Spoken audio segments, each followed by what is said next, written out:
In this video, we're talking all about the conjugations hay versus había versus hubo, where hay translates to there is or there are, and both había and hubo translates to there was or there were.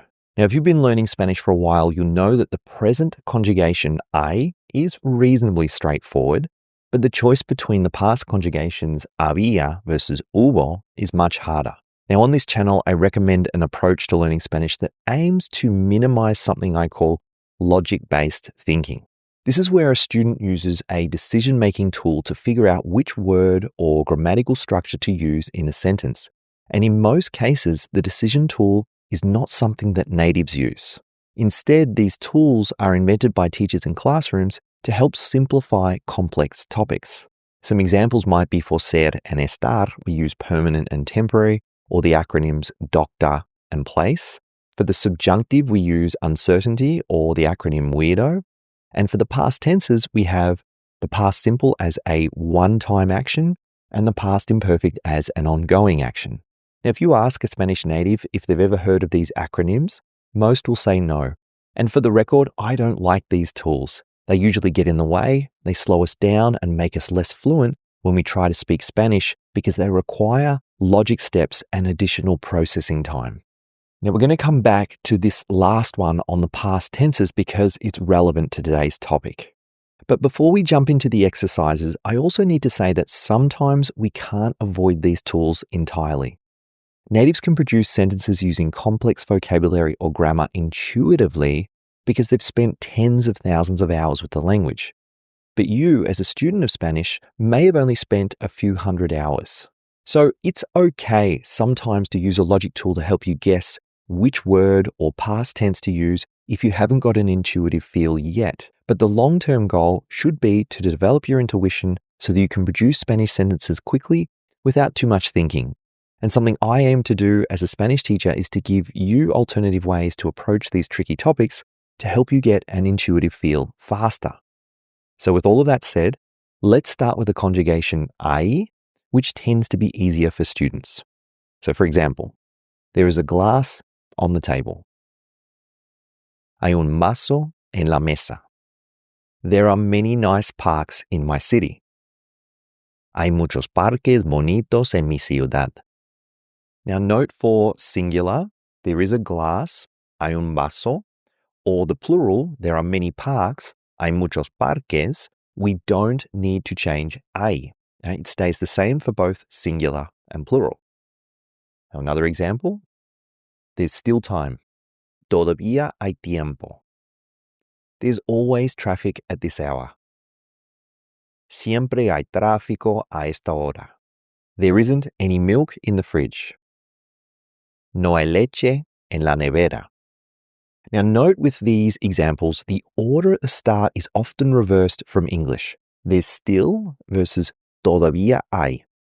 There is always versus siempre hay, and there isn't versus no, there is. Well, no, there is not, no hay. Now, these word order examples are not hard and fast rules, but they are very common patterns. Okay, let's move on and look at había versus hubo. This is where things get a bit trickier because we have to make a choice. Now, in my last video on estaba versus estuve versus era versus fui, I introduced the concept of an anchor phrase, which is a phrase you can memorize that will help you produce the correct grammatical form without going through any logic steps in your head. Now, I got a lot of positive feedback from that video, and students asked me for more anchor phrases. But for había versus hubo, I couldn't come up with any phrases that lock in one of these options. Everything I thought of had exceptions. So there are going to be topics like this in Spanish where we are forced to make a decision. But I'm still going to attempt to tackle this topic in a similar way, using a different tool that I use a lot to teach Spanish, and that is by comparing the frequency of these options in everyday spoken Spanish. So let's compare. There were a lot of people, había mucha gente versus hubo mucha gente. There was a lot of traffic, which could be había mucho tráfico versus hubo mucho tráfico. There was an accident, había un accidente versus hubo un accidente. And there was a meeting, había una reunión versus hubo una reunión. Now, for each English phrase, you can see that both Spanish translations are possible, but there is a clear favorite for each when we look at the frequency. So can you guess which is the preferred option in spoken Spanish? It might be worth pausing the video to have a guess first with the idea that you are trying to develop your intuition. So when we look at the occurrences in everyday spoken Spanish, we find that había mucha gente occurs 79% of the time. Hubo mucha gente 21% of the time. Había mucho tráfico 90% of the time. Hubo mucho tráfico 10% of the time. Había un accidente 15%. Hubo un accidente 85%. Había una reunión 13%. And hubo una reunión 87%.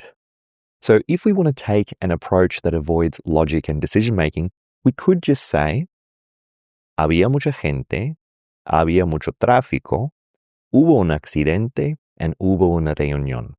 Now, if you were to just memorize and practice these, you'll be right 80 to 90% of the time. But if you want to understand why the percentages look like this and why the exceptions exist, then we have to dive into the logic. And sometimes this is just unavoidable. So for the two main past tenses in Spanish, we have había, which we would use for an ongoing situation or as a background description. And we would use hubo for a one-time event or something that lasted a specific period of time. So let's take a closer look at this. There are a lot of people in the plaza yesterday. Ayer había mucha gente en la plaza. There were a lot of people at yesterday's demonstration. Ayer hubo mucha gente en la manifestación. So for the first sentence, we can think of this as a background description. There are a lot of people in the plaza. It was like that when we arrived, and it was like that when we left.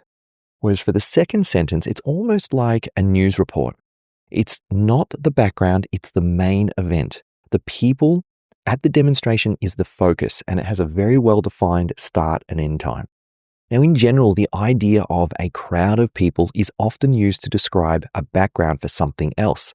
This is why había mucha gente occurs more often in day-to-day speech. Now, let's look at the next scenario. So we have, last night, when I left home, there was a lot of traffic on the avenue. Anoche, cuando salí de casa, había mucho tráfico en la avenida. Now note we have la avenida. Those two A's are going to come together. So not la avenida, la avenida. Last night there was a lot of traffic because of the soccer match. Anoche hubo mucho tráfico por el partido de fútbol. Now in the first case, the traffic is a background description. It describes what the street was like when I left home. But then we have the traffic with the soccer match, and these two things occur together as an event. A football match, lots of traffic. The football match finishes, no traffic. Again, it's like a news report. And you can think of traffic like a group of people. It more often describes a background description, people going places and doing things and running into a lot of traffic, which is why había mucho tráfico occurs more frequently in day-to-day speech. Then we have yesterday, there was an accident on the highway. Ayer hubo un accidente en la autopista. Now again, we have la autopista, la autopista. Now for the second example, I'm going to take a sentence from earlier and modify it slightly. Yesterday when I left home, there was an accident on the avenue. Ayer cuando salí de casa, había un accidente en la avenida.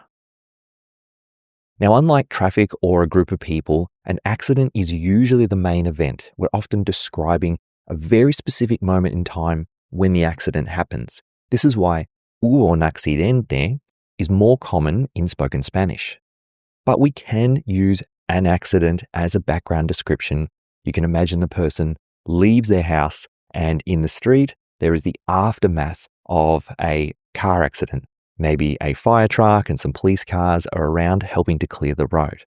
For the next scenario, we have, there was a director's meeting last week.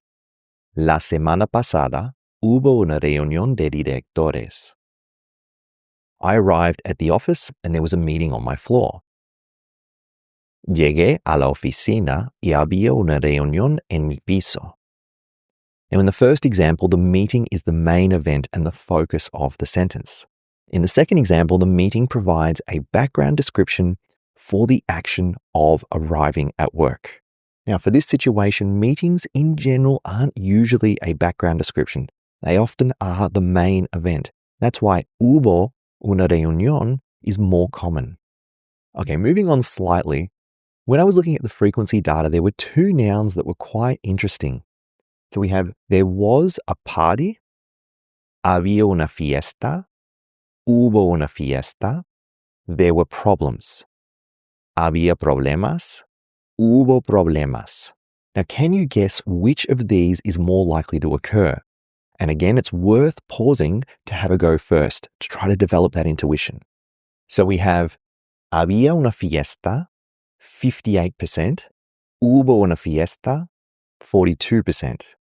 Había problemas, 49%, and hubo problemas, 41%. Now, when you were guessing, was that obvious? With these nouns, unlike people, traffic, an accident, or a meeting, a party could be the main event or it could be the background description. The same thing with problems. And it turns out that it's almost a 50-50 for these nouns when it comes to frequency. So with this in mind, let's look at a few examples with party to try to get our heads around this situation. When I arrived home, there was a party upstairs. On Saturday, there was a party at the beach. Now, in which example should we use había and which should we use hubo? Now, as you think through these translations, you can do two things with your decision making. You can work through them logically, which is a background description, which is a main event, or a different approach you could take would be to think about our nouns from earlier: people, traffic, an accident, and a meeting. So in these sentences, when is the party more like a group of people and traffic, or more like a meeting or an accident? So we have, cuando llegué a casa, había una fiesta arriba. So here, it's a bit like traffic or people. When I left home, there was a lot of traffic in the street. And when I arrived home, there was a lot of people upstairs in a party. Then, el sábado, hubo una fiesta en la playa. So now the party is a bit like a meeting or even an accident. There was this thing that happened at the beach and we are describing it like a meeting. All right, let's look at a couple of examples with problems. So at the concert, there were problems with the sound, so we left. Versus at the concert, there were problems with the sound when we arrived. Now, in which one should we use hubo and in which should we use había? Again, pause the video to have a guess first. So we have, en el concierto, hubo problemas con el sonido, por eso nos fuimos. Then we have, en el concierto, había problemas con el sonido cuando llegamos. Now, of all of the examples we've looked at today, I think that these two are the kinds of sentences that can get students to get really caught in their heads when it comes to logic. So are the problems with the sound an ongoing thing or the main event? We can kind of go back and forth here with the logic. But if we try to take the pattern recognition approach and match it with some of the patterns we saw earlier, we could say there were problems with the sound, so we left. Now, in this situation, it's kind of a lot like the traffic and the football game, right? So problems with the sound and leaving occurred together. Whereas problems with the sound were already there when we arrived. They were like a group of people or traffic. They were already there and we just observed them when we arrived. Right? So as you can see from this video, sometimes we are forced into decision making. We don't have a choice. And it's okay to use logic or a decision making tool because that may be the only option you have. But you also want to try to work towards gaining an intuitive feel for a topic over time so you can produce sentences the way a native does. So for today, think about había mucha gente, había mucho tráfico, hubo un accidente, and hubo una reunión. And as you form sentences using hubo versus había, use these as the basis for your pattern recognition. Okay, please let me know what you think about this technique. Is this approach to learning difficult topics in Spanish helpful for you? Let me know in the comments. Now, if you want more tips from me, we have a free newsletter that we send out every week called Español de la Semana. I'll leave a link to the newsletter in the description. Okay, until next time, hasta pronto.